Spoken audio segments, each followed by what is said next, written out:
In the series of important questions for board examination, today we will discuss some important question of the poem A Thing of Beauty composed by John Keats. So students इस बार board exam के लिए ये pome काफी important है। ये और keeping quiet दोनों ही pome जो हैं वो इस बार बोर्ड एग्जाम के लिए आपके लिए काफी इंपॉर्टेंट है।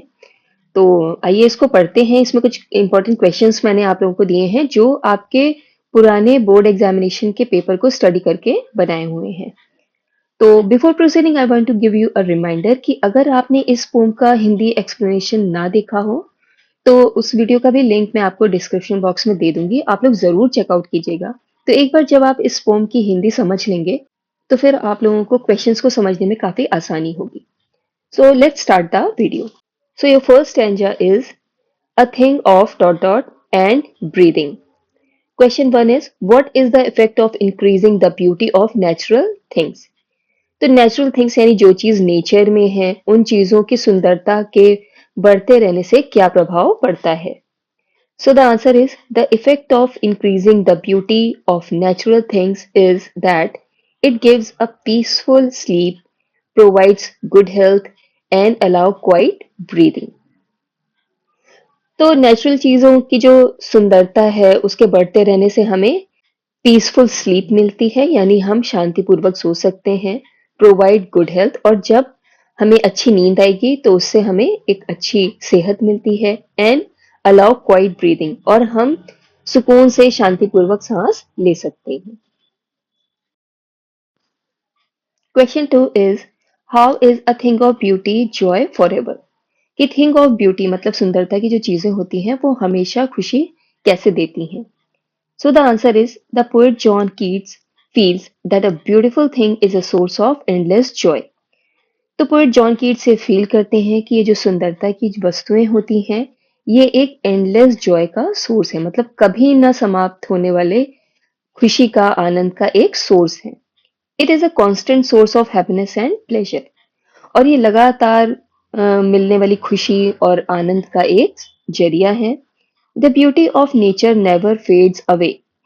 और ये जो ब्यूटी ऑफ नेचर है, ये जो प्रकृति की जो सुंदरता है, ये कभी भी फेड नहीं होती है, धुंधली नहीं पड़ती है, but only increases with time. बल्कि ये क्या है, समय के साथ साथ ये बढ़ती जाती है। Next question is what do you understand by Bower quite. Bower quite से आप क्या समझते हैं। तो बॉवर का मतलब होता है पेड़ की छांव और क्वाइट मतलब होता है शांति मिलना, सुकून मिलना। So the answer is through the phrase power quiet, the poet refers to that beauty performs like a shade of the tree. तो फ्रेज बॉवर क्वाइट से पोएट का ये मतलब है कि वो सुंदरता जो पेड़ के छांव की तरह होती है, सूदिंग वो हमें सूद करती है मतलब बहलाती है, एंड रिलैक्सिंग मतलब कि जो हमें सुकून देती है, चैन देती है।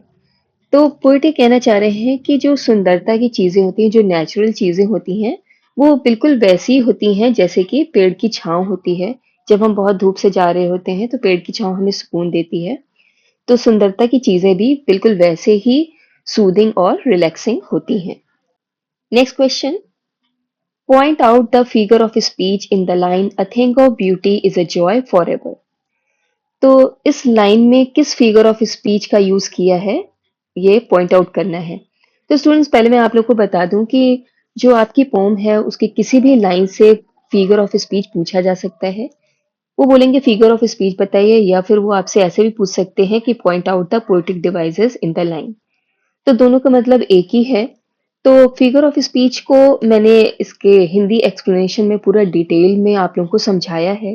तो एक बार आप लोग जाकर के अगर उस वीडियो को देखेंगे तो जितने भी पोएटिक डिवाइसेस यूज किए हैं वो सब आप अच्छे से पढ़ पाएंगे और समझ भी पाएंगे। तो आइए इसका आंसर देख लेते हैं। अ thing of beauty is Joy for ever is a metaphor. इस लाइन में पोएट ने मेटाफर फिगर ऑफ स्पीच का यूज किया है।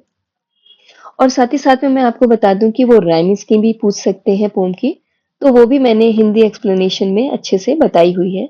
तो एक बार आप लोग वो वीडियो जरूर चेकआउट कीजिए।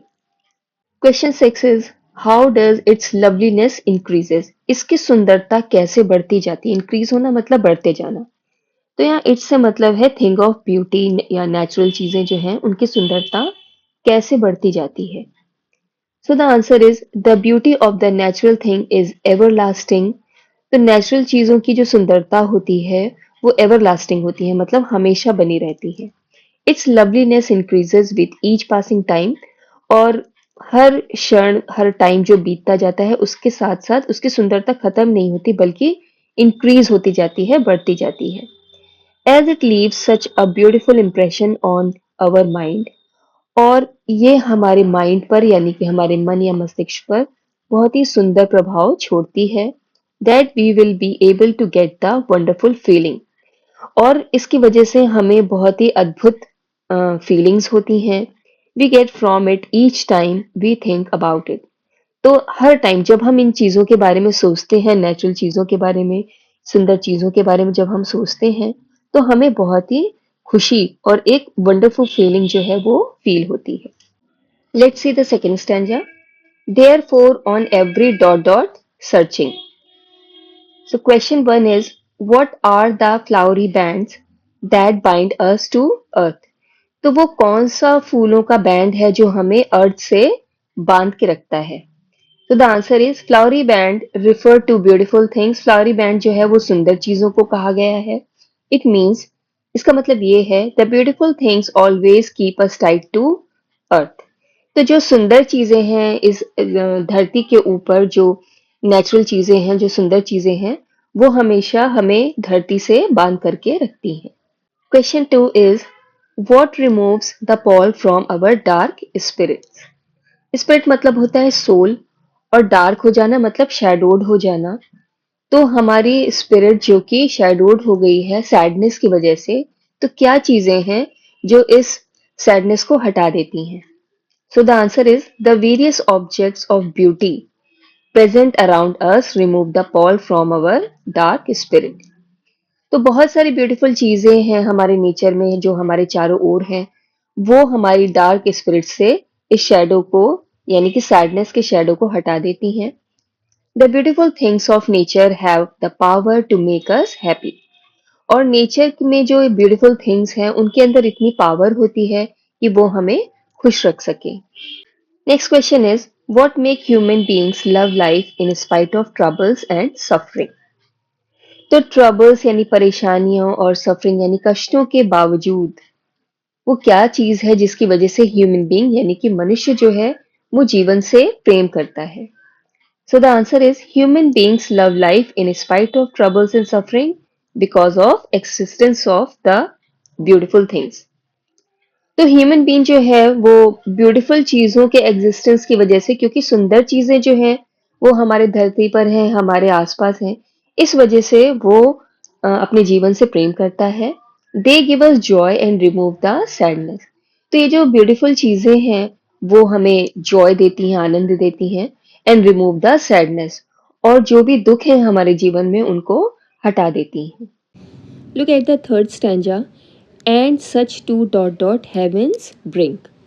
So question one is, why are the lovely tales called an endless fountain? तो ये जो लवली टेल्स है, मतलब ये जो सुंदर कहानियाँ हैं, इन्हें एंडलेस फाउंटेन यानी कभी ना समाप्त होने वाला झरना क्यों कहा गया है? So the answer is, the lovely tales are the stories of our ancestors. तो ये जो सुंदर कहानियाँ हैं ये हमारे पूर्वजों की कहानियाँ हैं, and they tell us about their glory and victory. और ये कहानियाँ हमें उनकी ग्लोरी और उनकी विक्ट्री यानी विजय गाथाओं के बारे में बताती है। They are referred to as endless fountain because they serve as a constant source of joy and beauty for us. और इन्हें एंडलेस फाउंटेन इसलिए कहा गया है क्योंकि ये हमारे लिए लगातार मिलने वाले आनंद और ब्यूटी यानी सुंदरता के सोर्स की तरह काम करती हैं। Next question, explain grandeur of the domes. तो ग्रैंडियर ऑफ द डोम्स को एक्सप्लेन कीजिए। सो स्टूडेंट्स, अगर आप लोगों को इन लाइंस का मीनिंग बहुत अच्छे से समझना है तो मैं आप लोगों से फिर कहूँगी कि आप लोग इसका हिंदी एक्सप्लेनेशन ज़रूर देखें। वहाँ पे पोम को बहुत अच्छे से एक्सप्लेन किया है, तो एक बार अगर आप लोग वो वीडियो देख लेंगे तो ये आपको क्वेश्चन समझने में काफ़ी आसानी रहेगी। सो इस लाइन को एक्सप्लेन करना है। So the answer is, the grandeur of the doom refers to the honour paid to the dead on doomsday. Doomsday मतलब कयामत का दिन, अंतिम दिन या विनाश के दिन को रिफ़र किया जाता है। तो कहते हैं ग्रैंडियर ऑफ द डोम्स जो है वो रेफ़र किया गया है उस ऑनर को जो कि दिया जाता है डेड लोगों को ऑन डूम्सडे, जिन्होंने बहुत ज़्यादा मतलब क़यामत के दिन के लिए या विनाश के दिन के लिए जो है उन्होंने अपना बलिदान दिया था।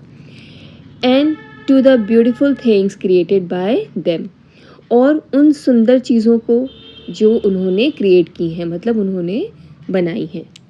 Look at the third question, who are the mighty dead refer to here. तो माइटी डेड यहाँ पर किसको कहा गया है? माइटी मतलब होता है बहुत शक्तिशाली, और डेड मतलब कि जो लोग अब डेड हैं, मतलब जो लोग मर चुके हैं। So the answer is the mighty dead refer to here are our ancestors. जो माइटी डेड हैं, जो शक्तिशाली मृत लोग हैं, वो हमारे एंसेस्टर्स हैं, मतलब हमारे पूर्वज हैं। Who have performed brave and noble deeds, जिन्होंने बहुत बहादुरी वाले और बहुत नोबल यानी कि बहुत ही अच्छे काम किए हैं। Next question, what is the endless fountain of immortal drink that the poet refer to in the poem. The endless fountain of immortal drink क्या है जिसके बारे में पोएट ने पोम में बताया है? So the answer is the endless fountain of immortal drink means that all the beautiful things of nature bring joy in our life. जो एंडलेस फाउंटेन है इमॉर्टल ड्रिंक, इसका मतलब ये है कि नेचर में जितनी भी ब्यूटीफुल थिंग्स हैं, मतलब जो क्रिएशन ऑफ गॉड हैं, bring joy in a life, तो वो हमारे जीवन में जॉय यानी खुशियाँ लेकर के आती हैं, which give us strength to face the trouble and sorrow in a life. और इन सब चीज़ों से हमें स्ट्रेंथ मिलती है, हमें ताकत मिलती है, जिससे कि हम ट्रबल मतलब सारी परेशानियाँ और सॉरो जो कि हमारे जीवन में है उसका हम सामना कर सकते हैं। Next question, what is poured unto us from the heaven's brink. Heaven मतलब स्वर्ग और ब्रिंक यानी कि एज यानी किनारा। तो हेवन के किनारे से हमारे ऊपर क्या पोर किया जा रहा है, मतलब कि क्या उड़ेला जा रहा है? So the answer is the beautiful things of nature are God's gift to us. तो नेचर की ये जो ब्यूटीफुल थिंग्स हैं, जो सब क्या है, क्रिएशन ऑफ गॉड हैं, ये भगवान का गिफ्ट है हम लोगों के लिए, which is pouring from heaven, जो कि हेवन से हमारे ऊपर डाली जा रही हैं। As a thing of beauty is never ending, क्योंकि ये जो थिंग ऑफ ब्यूटी हैं, जो ब्यूटीफुल थिंग्स हैं नेचर की, ये कभी भी समाप्त नहीं होती हैं। So students, with this we have come to the end of the session.